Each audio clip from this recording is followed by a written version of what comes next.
CFL taking center stage.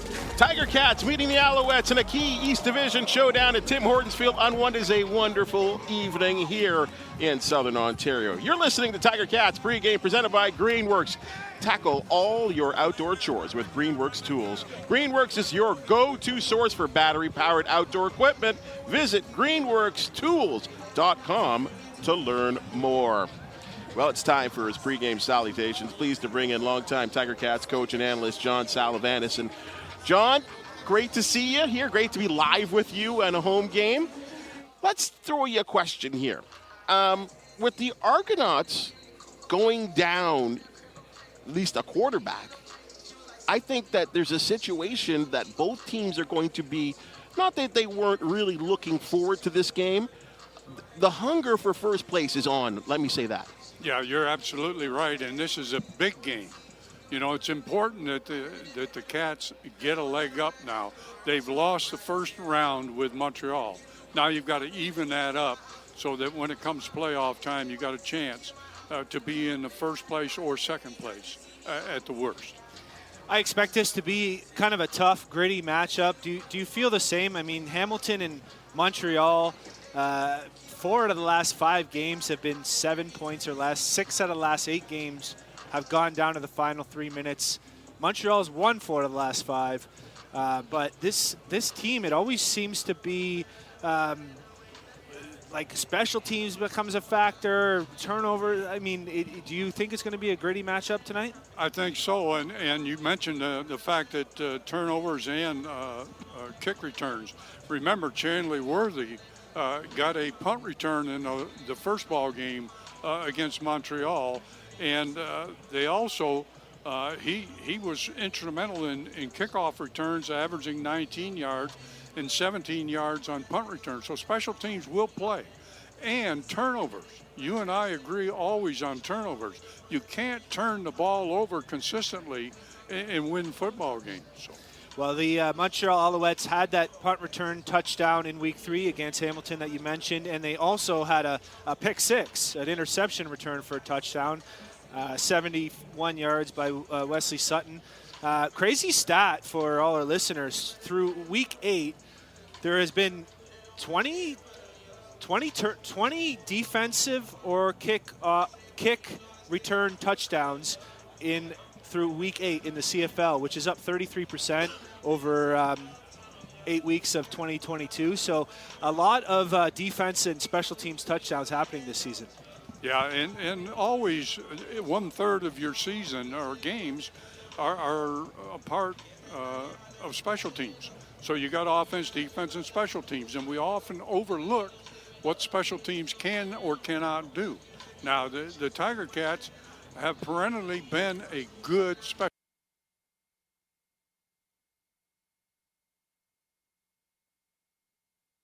teams group. The problem this year has been their penalties. They've been penalized too many times on big plays. So let's hope tonight that they clean that up and we win the special teams effort. Well, another aspect that you mentioned, the defense. Hamilton coming off their best defensive performance of the season. 0 touchdowns against. Only the 4 field goals allowed in a grimy game in Ottawa. You look at Montreal's defense, probably the strength of their team. They had 0 touchdowns allowed last week as well, and they've actually had 0 touchdowns allowed 3 times this season, including the first game in Hamilton against Hamilton. For a team that only has gotten 10 sacks registered, wouldn't you think they'd have more sacks if they're having a 0 touchdowns against 3 times out of 7 games? You're talking about whether or not the Hamilton defensive line can get after it tonight. That's basically what it's going to come down to. Yeah, well, I was talking about Montreal, but that was going to be my follow-up there. So that's the follow-up that's important, is that defensive line for Hamilton take advantage of the weakness in the Montreal offense, which is their offensive line. Now, I hate to say that, but that's where I see the weakness. The quarterback, Fajardo, has been sacked 27 times already this season, the most sacked quarterback in the league. Now, he that's not a likes new to go stat. downfield with the football. He throws vertical passes. Much because his coordinator, AC, and his head coach were both those kinds of players. They love to go downfield. So you've got to pressure him, and at the same time, he's a two-way player. He can beat you with his legs, so you've got to be able to contain him in that area. So not to get off your question, but to bring it back to the fact that if you're going to win tonight, the defense has to play like they did against Ottawa last week, where 15 possessions and no touchdowns given up by the Hamilton defense. That's outstanding. Just a quick one on that D line there. Like, Malik Carney has 5 sacks. I mean, he's been outstanding. But Mark Washington has been rotating like 7, 8, 9 guys sometimes per game at that. I mean, this is a good team defensive line, not just one individual star. You're absolutely right. And they have to play like a team in order to stop Stanback in the run game. And at the same time, be able to put pressure on the quarterback, keep him contained in the pocket, etc. But I like the way the coordinator uses all of his players. He keeps them fresh. He keeps them in the ball game all of the time. And as long as they can continue to rotate those players and not drop off, that's good for the Hamilton defense. Well, that defense has been, fairly healthy so far this season. I know the team in general has a lot of injuries, but defensively, you got Mason Bennett is one guy who played a bit this year. Of course, Dylan Wynn, we hope for his return soon, which would be a big addition. But it bodes well that they're coming off that big performance and trying to get after Cody Fajardo. You mentioned the 27 sacks already this season. We looked this up. Since 2019, Cody Fajardo has been sacked 154 times. And who's his coach or quarterback coordinator been?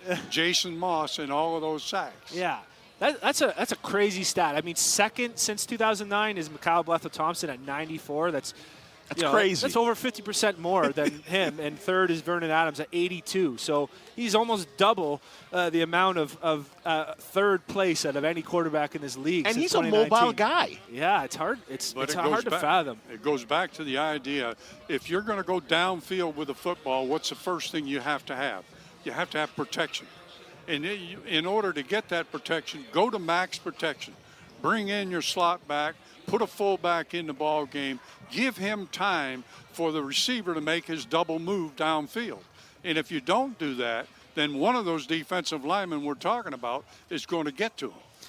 Well, you and I were talking about possibly some max protection for the Ticats side, and a couple guys we need to bring back in are Tim White and James Butler. Tim White started the season, the first 3 games, 16 catches, 258 yards.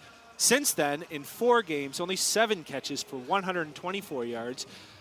Pretty non-existent there for league all-star last year. And James Butler in the last 2 games, 14 carries, 26 yards. That's a 1.9 average. How do you get these guys back involved? Because they can be such huge pieces of this offense. Well, we're talking about vertical pass game. Remember this, that in the 23 receptions that White has, 4 of those were over 30-plus yards. So he can get up the field. And they've got to get these guys involved. And the way you get Butler involved, of course, is the run game. You've got to be able to establish yourself on the ground. Noel Thorpe's defense is predicated on blitz. He will blitz you from the secondary. He will blitz you from the linebackers.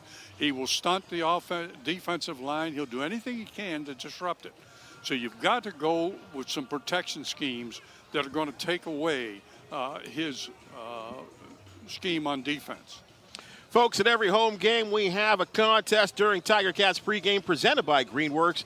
Our partners at Greenworks have ponied up some awesome prizes for us to give away each game. From lawn mowers to chainsaws and snow throwers, a lucky listener will win one of these great Greenworks battery-powered tools. So be sure to listen closely to each Tiger-Cats Pregame presented by Greenworks leading into our home games for the Greenworks Listen to Win contest.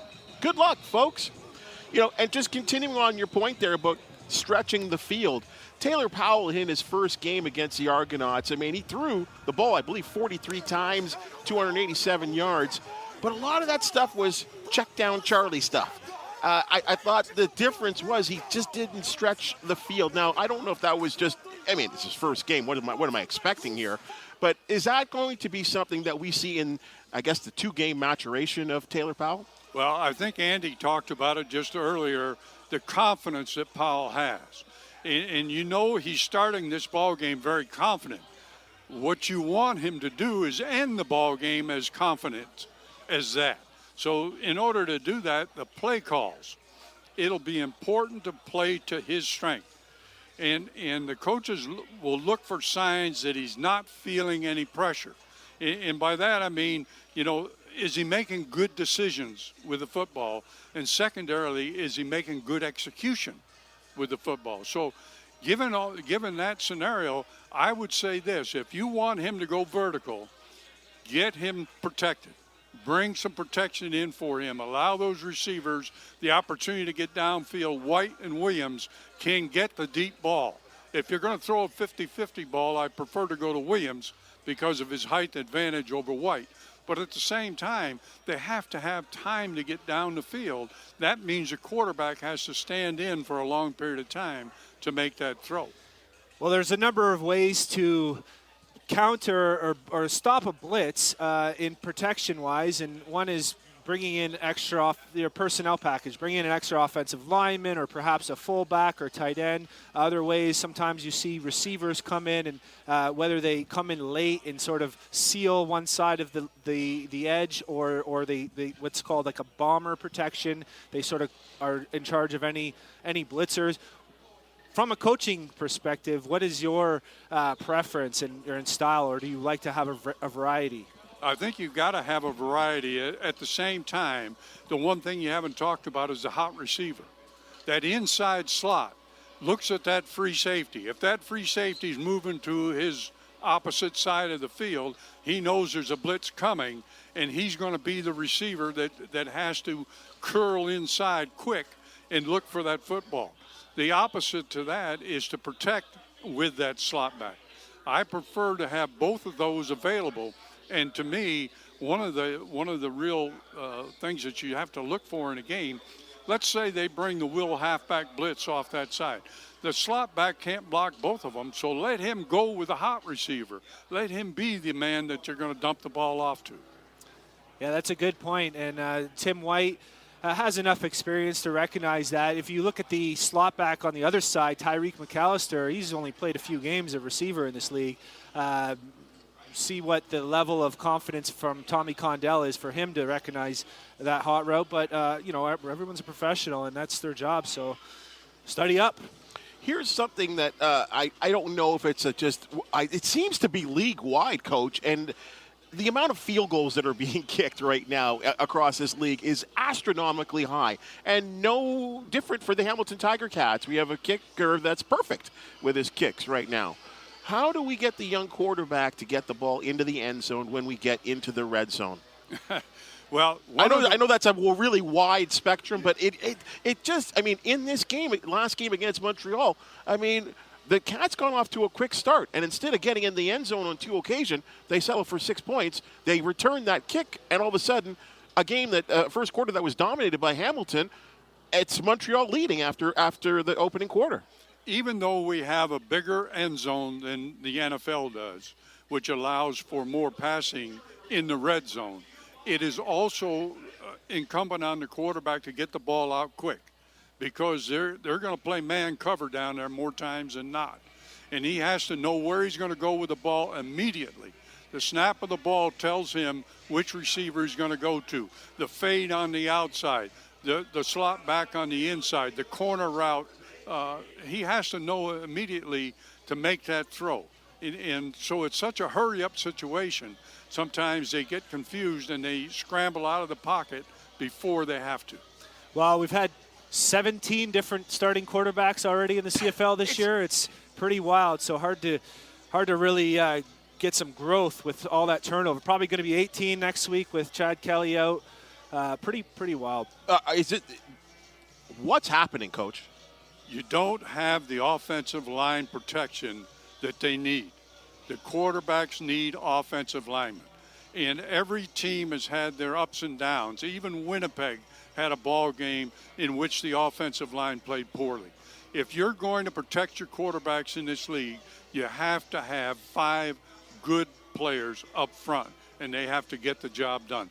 It goes back to what we used to call the turtles on the offensive side, which were the offensive linemen, and the greyhounds on the defensive side. Those guys with a hand in the ground, their butt high in the air, and coming off that football as fast as they can. If your offensive line is poor, you're going to get sacked, and you're going to get quarterbacks hurt. Coach, fabulous to see you. Just outstanding analysis as always. Until next week, or at least actually we got a bye week next week, so we'll see you in a couple weeks. Thank you for your time as always. It's so much appreciated, and enjoy this evening's game. Let's enjoy this evening's victory, Coach. Yeah, we will do that, and I want to bring back one thing. Natalie was talking about a good hair day, and I look over at my friend Andy, and I see that he went to the barber and shaved those locks off. Oh, I had a lawnmower accident. Actually, you know, I didn't realize what a freshie you got on there. That Greenworks trimmer came in use. Coach, thanks for joining us as always, folks. You're more than welcome.